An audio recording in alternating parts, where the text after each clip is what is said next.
Picture चालू करो बे। तो इन सबको पाकर के हमें कोई आश्चर्यचकित नहीं, क्योंकि हमारा ध्येय सनातन को जगाने का था, ना कि खुद के यश को पाने का।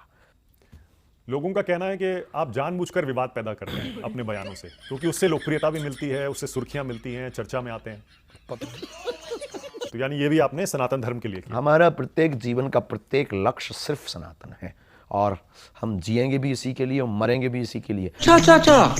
तो आज जब कथा करने जाते हैं तो आप कितना पैसा लेते हैं? कुछ चार्ज करते होंगे ना कथा? ये फंस गया सीएम। क्यों आप इतने विवादों में रहते हैं फिर? क्या लोग आपको लगता है लोग जानबूझकर विवाद आपको टारगेट करते जानबूझ हैं? के टारगेट कर लेते हैं, क्योंकि हमने उनकी दुकानें बंद करवा दी, हमने उनकी गठरी और ठठरी दोनों बांध दी। पब्लिक स्टंट्स या लोगों को रिझाने के लिए हमारा कोई बयान नहीं होता, हिंदुओं को जगाने के लिए हमारा बयान होता है।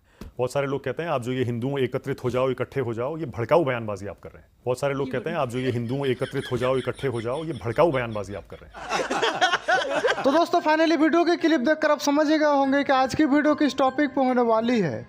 लेकिन उससे पहले मैं आपको ये बता दूं कि आज की इस वीडियो में धीरेंद्र शास्त्री की पूरी तरह से बैंड बजने वाली है। वैसे तो आप जानते हैं कि धीरेंद्र शास्त्री का हमेशा उल्ट सुल्ट बयान होता है, तो उसी को लेकर इस पत्रकार ने भी इस धीरेंद्र शास्त्री के उल्ट सुल्ट बयान पर इस धीरेंद्र शास्त्री की पूरी तरह से बैंड बजा दी। तो इस वीडियो को शुरू से लेकर एंड तक जरूर देखो और अपना राय कमेंट में जरूर बताएं। तो कैसे आपको मैं परिचय कैसे कराऊं? क्या बोलूं? संत बाबा बोलूं? छोड़ करके, साधु छोड़ करके, संत छोड़कर आप हमको आचार्य जी, महाराज जी, शास्त्री जी इनसे संबोधित कर सकते हैं। नहीं। बाबा से सिर्फ उम्र की वजह से आपको आपत्ति है या और भी कोई वजह है? क्योंकि नहीं, बाबा सुनते ही क्योंकि हम बाबा हैं नहीं, इसलिए झूठ। क्या होता है बाबा? बाबा मतलब जिसने वैराग्य धारण किया हो, जिसके अंदर वैराग्य की भावना आ गई हो, संसारिक मोह से बाहर हो। बाबा वो है जो केवल ईश्वर तत्व में विलीन हो। बाबा वो है जिसकी अवस्था भी हो, ज्ञान में भी वयोवृद्ध हो और आयु में भी वयोवृद्ध हो। आयु में हो या ना हो, पर शक्ति, चेतना इन सब में निर्मोही हो। हम इन सब से, और ज्ञान में तो आप इन सबसे कम है नहीं। ये फंस गया। से कम है। हिंदुस्तान में जितने बाबा हैं इतनी लोकप्रियता वरना ऐसे ही थोड़े मिल जाती। जैसे मैंने शुरू में कहा, या तो क्रिकेटर या फिल्म स्टार। वो आपकी उम्र 27 साल ही है ना? हाँ, अभी हो गई। 27 साल में इतनी लोकप्रियता, आपको कभी कभी खुद हैरानी नहीं होती है सोचकर ये कैसे हो गया ये सब? ये गुड क्वेश्चन। करने वाले बालाजी, करवाने वाले बालाजी, हम तो माध्यम है, तो हमें कोई हैरानी नहीं। सब सहज बस चल रहा है, जो हो रहा वो बालाजी की प्रेरणा से स्वीकार। तो जब आपने कथा वाचन शुरू किया था या इस तरह का जीवन शुरू किया था, तब कभी सोचा था कि इतनी लोकप्रियता मिल जाएगी? नहीं। तो इन सबको पाकर के हमें कोई आश्चर्यचकित नहीं, क्योंकि हमारा ध्येय सनातन को जगाने का था, ना कि खुद के यश को पाने का। अच्छा। तो यश कीर्ति अगर मिल रही है तो वो सहजवश मिल रही है, वो मिल रही है उनके कारण।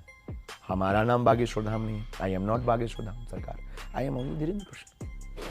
ठीक है।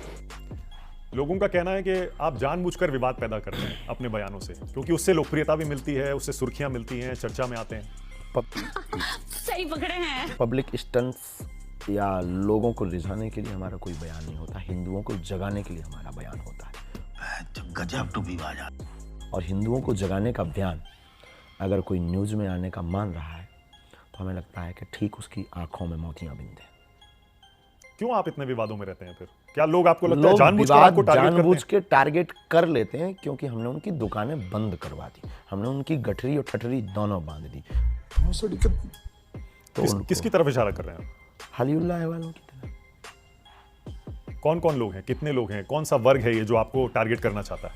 बहुत वर्ग हैं जो राम विरोधी है, जिन्होंने रामचरितमानस को फाड़ा, जिन्होंने पालघर के संतों को मारा, जिन्होंने राम मंदिर को काल्पनिक कहा, जिन्होंने राम सेतु को काल्पनिक कहा, जिन्होंने राम को झूठा और सत्य बताया, जिन्होंने साधु संतों को पाखंडी कहा, जिन्होंने धर्म को आडंबर कहा, जिन्होंने भगवान की धरती नहीं है ऐसा कहा। ये सब लोग हैं। आपको नहीं लगता कि बाबा नाम बदनाम भी हुआ है हाल के 10, 12, 15, 20 सालों में ज्यादा? या आपको लगता है कि धर्म के नाम पर जितने भी बाबा हैं, क्योंकि बहुत सारे लोगों ने अपनी दुकानें भी इसी नाम से चलाई? ईमानदारी से कहिएगा, आपका जीवन तो बदला होगा हाल के 6-8 महीने में। हम निजी बिल्कुल वैसे ही है जैसे अंदर पहले से कुछ भी नहीं बदले, वही पागलपन, वही मनमोजी, वही फक्कड़पन। तो यानी ये भी आपने सनातन धर्म के लिए किया। हमारा प्रत्येक जीवन का प्रत्येक लक्ष्य सिर्फ सनातन है, और हम जिएंगे भी इसी के लिए और मरेंगे भी इसी के लिए। वाह क्या एक्टिंग कर रहा है। तो दोस्तों जैसे कि इस धीरेंद्र शास्त्री का कहना है कि हम मरेंगे तो सनातन धर्म के लिए ही और जिएंगे तो सनातन धर्म के लिए ही। इसमें कितनी सच्चाई और कितनी झूठ है आप अपना राय कमेंट में ज़रूर दें। और इस वीडियो को शुरू से लेकर एंड तक ज़रूर देखें। तो आज जब कथा करने जाते हैं तो आप कितना पैसा लेते हैं? कुछ चार्ज करते होंगे ना कथा? ये तो धोती खोल रहा है। हमारे पिताजी कुछ करते नहीं तो कुछ खर्च तो चाहिए, तो हम कथा करते हैं। उससे जो हमें दक्षिणा मिल जाती, कोई कभी 2 लाख 5 लाख जो भी हमें दे देता है, तो अन्नपूर्णा के लिए कुछ जाता है, अन्नपूर्णा के लिए भी लोग देते हैं। और लोग हमारी कथा करा करके सिर्फ अपना नाम फेमस करते थे।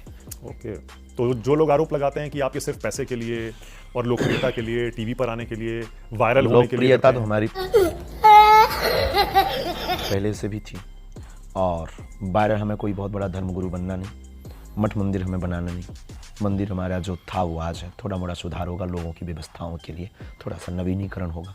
मठ मंदिर बनाना नहीं है, आश्रमों की हमारी कोई चाह नहीं, बहुत बड़े आचार्य बनने की कोई हमारी कल्पना नहीं है। हमारी सिर्फ सनातन एकता की कल्पना और हिंदू राष्ट्र और राम राज्य की स्थापना की कल्पना है। आपकी औकात बता रहा हूँ सर। क्या हिंदू राष्ट्र अभी है या बनाना बाकी है? अभी दिलों में जगाना बाकी है। कुंभकर्ण के बाद अगर कोई सो जाए तो हिंदू सोया। ये घर से बाहर नहीं निकल रहा, व्हाट्सअप खेल रहा है, ये सिर्फ टीवी के इंटरव्यू देख करके अपनी प्रतिक्रिया और रिएक्शन कर रहा है। ये अभी तक एकजुट नहीं हुआ है, अभी तक एकत्रित नहीं हुआ है। इसके मस्तिष्क में जो पॉइजन भरा है जातिवाद का, ये हमारा नहीं है, अपने हित का, इसके बाहर जब तक ये नहीं निकल रहा है तब तक हम नहीं मान रहे कि हिंदू राष्ट्र है। और ये हिंदू राष्ट्र अगर होता तो इसमें रामचरितमानस की प्रतियां जलाई जाती। अगर ये हिंदू राष्ट्र होता तो क्या यहाँ पर हनुमान जी को और भगवान को काल्पनिक बताया जाता? अगर ये हिंदू राष्ट्र है तो क्या राम सेतु को काल्पनिक बताया जाता? अगर ये हिंदू राष्ट्र है और आप हिंदू राष्ट्र तो साक्षी जैसी घटना होती, क्या ये हिंदू राष्ट्र है तो जो 33 टुकड़े जो कर दिए गए, फ्रिज में भर कर रख दिए गए, ये लव जिहाद के चक्कर क्या ये होते? बहुत सारे लोग कहते हैं आप जो ये हिंदू एकत्रित हो जाओ, इकट्ठे हो जाओ, ये भड़काऊ बयानबाजी आप कर रहे हैं। बहुत सारे लोग कहते हैं आप जो ये हिंदू एकत्रित हो जाओ, इकट्ठे हो जाओ, ये भड़काऊ बयानबाजी आप कर रहे हैं, जिससे माहौल और खराब। अपने बाप को बाप कहना भड़काऊ है तो भड़काऊ बने रहना चाहिए। आपने अपने बारे में कभी सोचा है कि खुद आगे क्या करेंगे? आपने एक सामाजिक अपना मिशन तो बता दिया, देश को हिंदू राष्ट्र बनाना है, सनातन धर्म की सेवा में जीवन लगाना है। उनके दास और भक्त। पढ़ा लिखा समझदार व्यक्ति तो यही कहता है ना कि चमत्कार जैसी कोई चीज नहीं होती है। बात तो सही है। व्यक्ति, 2 व्यक्ति, 3 व्यक्ति, लाखों लोगों में रैंडमली और आपसे ही कह दिया जाए कि तुम किसी को लेकर के आओ, आप जिसको लेकर के आप आइए कल हमारे दरबार में, आप जिसको उठा करके लाएंगे रैंडमली सब बता देंगे आप? अरे बिल्कुल। बहुत कोई किसी का भविष्य कैसे बता सकता है? इंसानी जी, अब हम तो बता रहे हैं तो वो पढ़े लिखे को हमारे सामने आना चाहिए, हमसे सामना करना चाहिए, और हम उनके भविष्य तो नहीं पर जो गतिविधि उनके मन मस्तिष्क में होगी या तो वो हमारे जैसा करके बता दे, नहीं तो हम उसको उससे ज्यादा करके। वो कहते हैं कि आप सोशल मीडिया से वो जानकारी जुटा के तब बताते हैं। एक वो कहते हैं कि आप सोशल मीडिया से वो जानकारी जुटा के तब बताते हैं। एक तो दोस्तों, आपको नहीं लगता कि धीरेन्द्र शास्त्री जो चमत्कार दिखाते हैं दरअसल वो कोई चमत्कार नहीं बल्कि वो एक पाखंड है?